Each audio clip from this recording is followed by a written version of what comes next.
Place au Tolpar, le combat russe au couteau.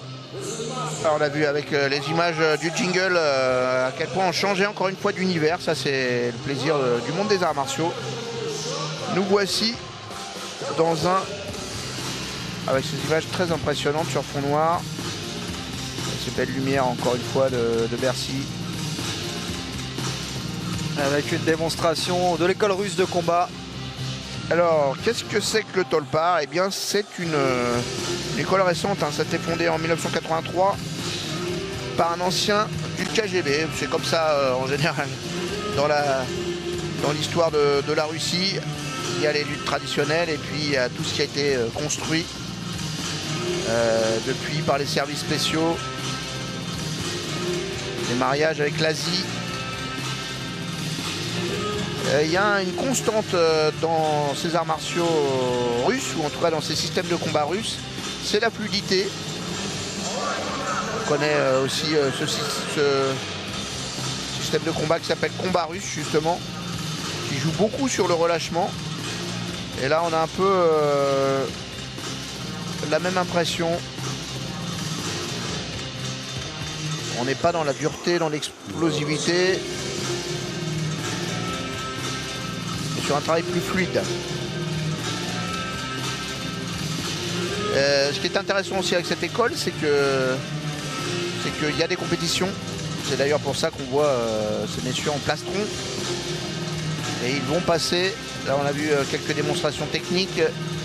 Et là on va passer à la partie sportive, entre guillemets, ou en tout cas pratique. Combat au couteau avec protection. Et touche au visage.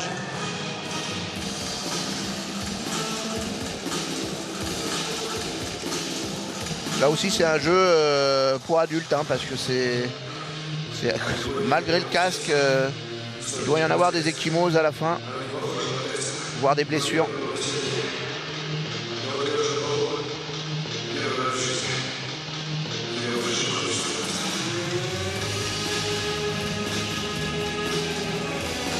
Alors des marqueurs. Hop là. Touche verte. Donc on voit que l'arbitre donne les touches.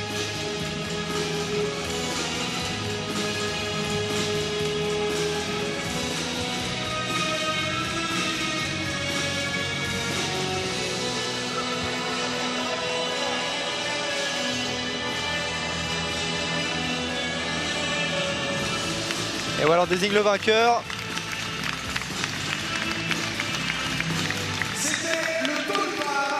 Une découverte, ce Tolpar, hein, la première fois. Le combat russe au couteau. Alors qu'Emmanuel, je vais vous annoncer une mauvaise nouvelle. Les moines Shaolin ne seront pas là cette année. Non. Parce qu'ils n'ont pas eu leur visa. Ah oui, les temps changent et ça va commencer à devenir difficile de passer les frontières, j'ai l'impression. On espère les retrouver évidemment dès l'année prochaine.